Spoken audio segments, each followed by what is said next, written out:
All right, today we're going to tackle two sides of the same coin when it comes to the immune system. We're talking about what happens when the body's own defenses turn against it, and what happens when those defenses just aren't there. So we'll be looking at autoimmune disorders, where the body attacks itself, and immunodeficiency states, where it can't defend itself properly. Okay, let's kick things off with autoimmunity. This is where the body's super powerful defense system gets confused and starts targeting its own healthy cells and tissues. So what exactly is an autoimmune disorder? Well, at its core, it's a condition where the immune system starts making these things called autoantibodies. These are basically antibodies that go rogue and attack the body's own stuff. It's self-antigens, which leads to tissue damage. Way back in 1901, the immunologist Paul Ehrlich came up with this really dramatic name for it, horror autotoxicus. I mean, the horror of self-toxicity. That pretty much captures the whole frightening idea of the body turning on itself, right? So the big question is, why does this happen? It all boils down to a breakdown of something called immunological tolerance. See, your body has these really sophisticated checkpoints to prevent this. You've got central tolerance happening in the bone marrow and thymus, which gets rid of self-reactive immune cells while they're still developing. And then you've got peripheral tolerance out in the lymph nodes, which is like a backup system to neutralize any troublemakers that might have slipped through. When these checkpoints fail, that's when autoimmunity can get started. So how exactly do those checkpoints fail? Well, there are a few different ways this can go down. Sometimes our own tissues can get altered by things like drugs or viruses, creating what we call neoantigens, and the immune system just doesn't recognize them as self anymore. In other cases, you've got antigens that are usually hidden away from the immune system. Think about the protein inside the lens of your eye. If there's an injury and that protein gets released, the immune system suddenly sees it and can launch an attack. Now, one of the really key mechanisms here is molecular mimicry. This is a classic case of mistaken identity. You get a foreign invader, like a bacteria, that has parts that look almost identical to our own cells. The textbook example of this is how a strep infection can end up causing rheumatic heart disease. The immune system creates antibodies to fight the strep bacteria's M proteins, but those very same antibodies can then cross-react and start attacking the muscle tissue in the heart. And the list doesn't stop there. Other possible triggers include something called polyclonal B-cell activation, where certain infections can just go wild and activate tons of B cells at once, including some of those self-reactive ones. Then you have the idea of forbidden clones.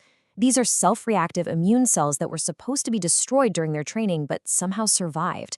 And finally, sometimes it's just a simple imbalance, like having too many pro-inflammatory T cells or not enough regulatory T cells to keep things in check. That can be enough to tip the scales.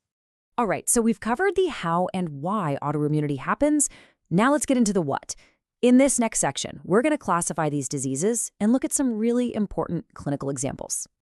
Generally speaking, autoimmune diseases fall into two main buckets. On one side, you've got the organ-specific diseases. Here, the immune attack is laser-focused on a single organ. A perfect example is Hashimoto's thyroiditis, where the fight is all about the thyroid gland and nothing else. But then, on the other side, you have systemic diseases. In these cases, the autoantibodies attack antigens that are found all over the body, like the DNA inside our cell nuclei in a disease like lupus. And this diagram here does a great job of showing that whole spectrum. Over on the left, you see diseases like myasthenia gravis, which zeroes in on the neuromuscular junction, or Addison's, which targets the adrenal gland. Then, as you move to the right, you get into the big systemic conditions like systemic lupus erythematosus, or SLE, which can hit the skin, kidneys, joints, you name it. It's a fantastic visual for understanding how localized or how widespread these diseases can be. Let's look at this table for a few more clear-cut examples. You have autoimmune hemolytic anemia, clearly organ-specific with the immune system just targeting red blood cells. Then there's myasthenia gravis, also organ-specific, going after those acetylcholine receptors in the muscles. And then you've got the systemic heavy hitters, SLE, attacking the very nucleus of our cells, and rheumatoid arthritis, which, while famous for attacking joints, can have effects all over the body. Okay, let's switch gears completely now. We're going to look at the flip side of that immunological coin. Section 3 is all about immunodeficiency states, where the problem isn't an overactive immune system, but one that's underactive or just plain broken. And just like with autoimmunity, we can classify immunodeficiencies. First, you have primary immunodeficiencies. These are congenital. Someone is born with them because of a genetic problem with how their immune system developed. Then you have secondary immunodeficiencies, which are acquired later in life. These are caused by outside factors, things like infections like HIV, malnutrition, or even certain medications that suppress the immune system. It's really important to remember that these secondary causes are way, way more common in the clinic. Now, this slide breaks down the main types of those primary or congenital defects. If the problem is with the B cells, the cells that make our antibodies, you get what's called a humoral defect. A key example is X-linked A-gamma globulinemia, which leads to lots of recurrent bacterial infections. If the T cells are the problem, you have a cellular defect, like DiGeorge syndrome, which makes a person vulnerable to viral and fungal infections. And if both B and T cells are defective, well, you get these devastating combined immunodeficiencies, with SCID being the absolute most severe.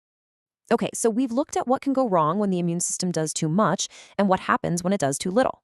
So for our final section, let's touch on how we actually diagnose and manage these conditions. When it comes to diagnosing autoimmunity, it's really all about finding those rogue autoantibodies in the lab. We have some key tests for this. We can start with broad screening tests like immunofluorescence to look for anti-nuclear antibodies, or ANA, which is a classic hallmark of lupus. Then, for confirmation, we can use things like enzyme immunoassays, or EIEs.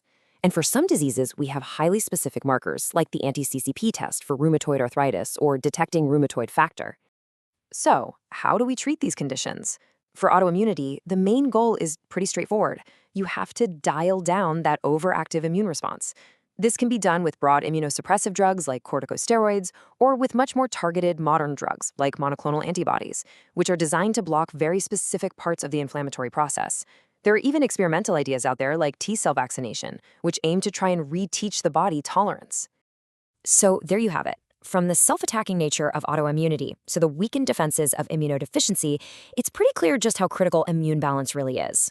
Getting a solid grasp on these core concepts is absolutely vital for any medical student, because these principles form the foundation for a massive range of diseases you'll see in the clinic.